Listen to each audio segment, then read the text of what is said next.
చెప్తున్నాను నేను 174 నియోజకవర్గాల్లో నేను నామినేషన్ వేసిన ప్రక్రియ ఎవరు పాటించలేదు. నంబూరు నుంచి పొన్నూరు వరకు 47 కిలోమీటర్ల ర్యాలీ పెట్టానండి. ర్యాలీ అంటే ర్యాలీ కాదు, ప్రతి గ్రామం హైవే ముందుండే ప్రతి గ్రామమే దగ్గర ఒక భారీ టెంట్ వేసి అక్కడ జనాన్ని సమకూర్చడం ద్వారా అక్కడ టిఫినో గిఫినో ఏదో అరేంజ్ చేసుకుని ప్రతి సెంటర్లో ఒక సంబరం లోకల్గా అంటే కోరి తిరణాలలాగా తిరణాలు క్రియేట్ అయింది. అనూహ్యం స్పందన అంటే జగన్ గారి పాదయాత్ర కాన్సెప్ట్ ఎలా ఉంటుందో అట్లా చేయటం వల్ల ఉదయం 8 గంటలకు నేను నంబూరులో బయలుదేరుతాండి, సాయంత్రం 4:30కు పొన్నూరు వెళ్ళి నామినేషన్ వేయాలి. ఆ రోజు అచీవ్మెంట్. నా నామినేషన్ రోజే డిక్లేర్ అండి, డిక్లేర్ అయిపోయింది అనేది అన్ని పార్టీలు భావించాయి. అంటే నన్ను తక్కువ అంచనా వేసి ఉండొచ్చు, లేకపోతే కొత్త వ్యక్తిని అనుకోవచ్చు. అప్పటికే వారు ఏదో సత్యనపల్లి నుంచి కొన్ని ఇన్ఫర్మేషన్ సేకరించి నా మీద ఏదో ఆరోపణలు చేయాలని ప్రయత్నం చేసి కుడితిలో పడ్డారు, అది వేరే విషయం.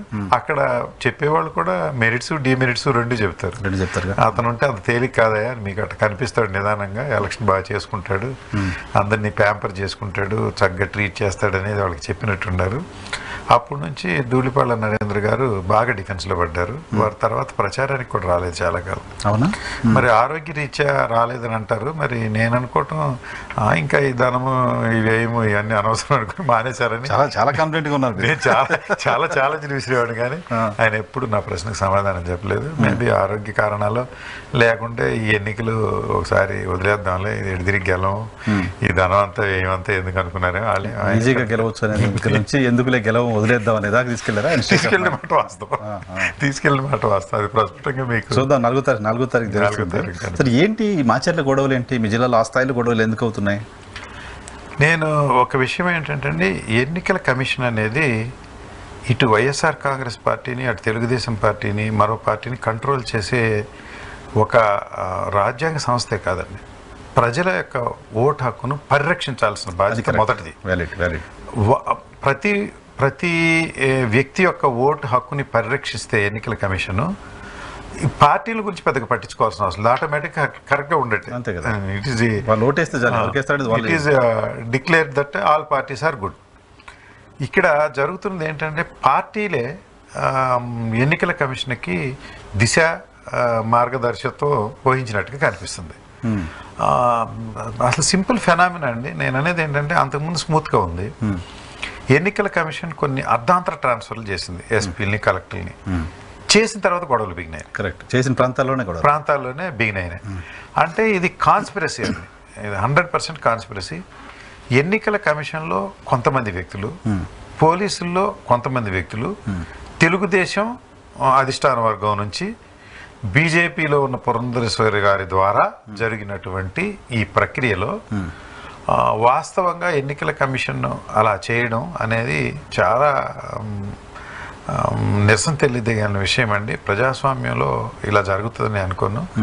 ఒక వ్యక్తి యొక్క హక్కును పరిరక్షించడంలో ఎన్నికల కమిషన్ తమ బాధ్యతలను సరిగ్గా నిర్వర్తించలేకపోయిందని చెప్పడానికి నేనేమాత్రం. చాలా చోట్ల ప్రజలు మేము అక్కడికి వెళ్తుంటే పోలింగ్ బూత్ దగ్గరికి వెళ్లకుండా అడ్డుకుంటున్నారు, మమ్మల్ని కొడుతున్నారు అని చెప్పి మాట్లాడడం, అటువంటి వీడియోస్ వచ్చాయి. సో ఎందుకు మరి ప్రొటెక్షన్ ఇవ్వలేకపోయింది అని చెప్పినాను. కావాలండి, పర్పస్ఫుల్, ఇంటెన్షనల్లీ.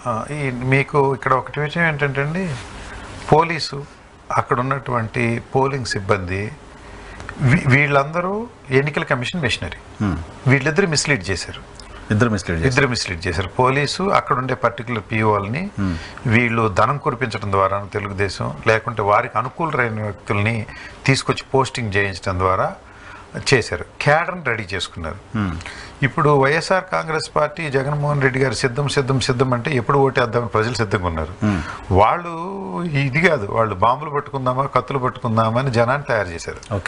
సడన్గా మీకు ఆ పాల్వాయి గేట్ అనే బూత్ దగ్గర వీడియోలో మీరు చూసే ఉంటారు, ముందు ఇళ్ల మీద దాడి చేశారు వైఎస్ఆర్ కాంగ్రెస్ పార్టీకి చెందిన, తర్వాత క్యూలో నిలబడ్డ మహిళల మీద దాడి చేశారు. అంటే టెర్రరైజ్ చేయటం ద్వారా పోలింగ్కి రాకుండా చేయటం అనే ప్రక్రియలో వాళ్ళు సక్సెస్ అయ్యారు కొంత దూరం. సో దీన్ని వెంటనే ఎన్నికల కమిషను వెంటనే దీని మీద తీసుకోవాల్సింది. కింద నుంచి ఫీడింగ్ సరిగ్గా లేకపోవడం అనేది ఇది కుట్రలో భాగం. ఎన్నికల కమిషను సూప్లో పడిందని నాకు అనిపించిందండి. ఎన్నికల కమిషన్ వారంతటా వారు పెద్ద కమిషనర్లు అనుకోరు, కానీ మధ్యలో ఉన్నటువంటి కొంత వ్యక్తులు పైకి ఇన్ఫర్మేషన్ ఇవ్వడంలో రాంగ్ కమ్యూనికేషన్ ఇవ్వడం, అంటే ఆ wrong communication in favour of YCP ఇచ్చారు అనేది కదా పాయింట్. ఎస్, వైసీపీ అంటే అక్కడ జరిగిన సంఘటన రామకృష్ణారెడ్డి గారు పగలగొట్టిన విషయాన్ని పైదాకా వాళ్ళు చేర్చలేదా మరి అసలు ఏంటి అది? ఒక వాస్తవం ఏంటంటే పిన్నెల్లి రామకృష్ణారెడ్డి గారు పగలగొట్టారని ఆరోపించబడుతున్నటువంటి బూత్తో సహా 11 బూతులు ఈవీఎంలు పగిలినాయని ఎన్నికల కమిషనర్ మీనా గారే సిఇఓ గారు చెప్పారు. ఒకటి. రెండు, ఇంకా బాధాకరమైన విషయం ఏంటంటే ఈ వీడియో లోకేష్ గారు ట్విట్టర్లోంచి తీసుకుని కేసు కట్టారు. ఇది ఇంకా పెద్ద జోక్, ఇంటర్నేషనల్ జోక్. లోకేష్ గారు ట్విట్టర్లోంచి తీసుకొని నమ్మగడ్డ రమేష్ కుమార్ తీసుకొని ఇచ్చారు, తీసుకెళ్ళి ఇస్తే కేసు కట్టారు.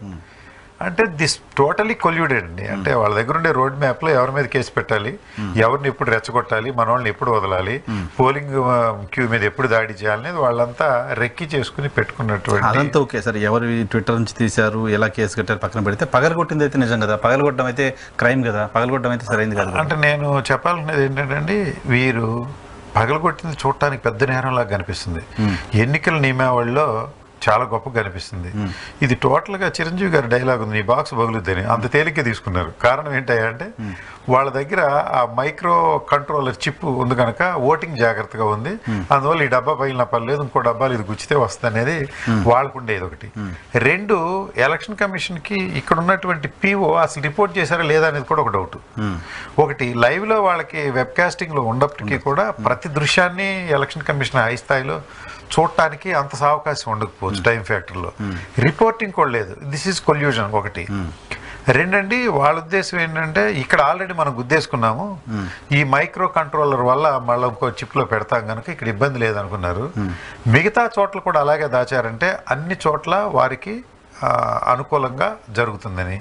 ఇక్కడ కేవలం అడ్వాంటేజ్ వాళ్ళకు ఉంది అని వాళ్ళు భావించినప్పటికీ వ్యక్తిగతంగా రామకృష్ణారెడ్డి గారిని వారు భ్రష్టు పట్టించాలని, వ్యక్తిగతంగా అనర్హులు చేయాలని కుట్రతోటి ఈ వీడియో ముక్కు తీసి బయట పెట్టారు ఒకటి. రెండోది నేను అంటానండి, ఇది అసలు who is the owner of this video? Election commission is the owner, అంతే కదా. మీరు బయట పెట్టింది మీడియా పెట్టినా లేకుంటే లోకేష్ గారు పెట్టినా నేను పెట్టినా అవన్నీ కూడా కాగ్నిజెన్స్లోకి తీసుకోవడానికి అవకాశం లేదు. మీరు అక్కడ దాకా ఎందుకు ఓటుకు నోటు కేసులో చంద్రబాబు నాయుడు గారి వీడియో ఇంతవరకు కూడా దాన్ని ఎవడో సర్టిఫై చేయలేదు. ఫారెన్సిక్ ల్యాబ్కి వెళ్ళిందో మరి ఏం జరిగిందో తెలియదు. సో దీనిలో అది తీసుకుని ఇమీడియట్గా కట్టేయటం, 7 సంవత్సరాలు శిక్ష పడిందని చేయడం అనేది ఇది కావాలనే కాన్స్పిరసీ చేసినట్టుగా ఉంది.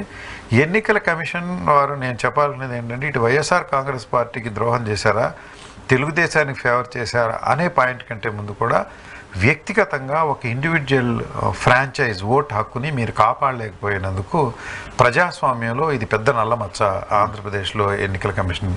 దీన్ని మీరు రెక్టిఫై చేసుకోవాలి.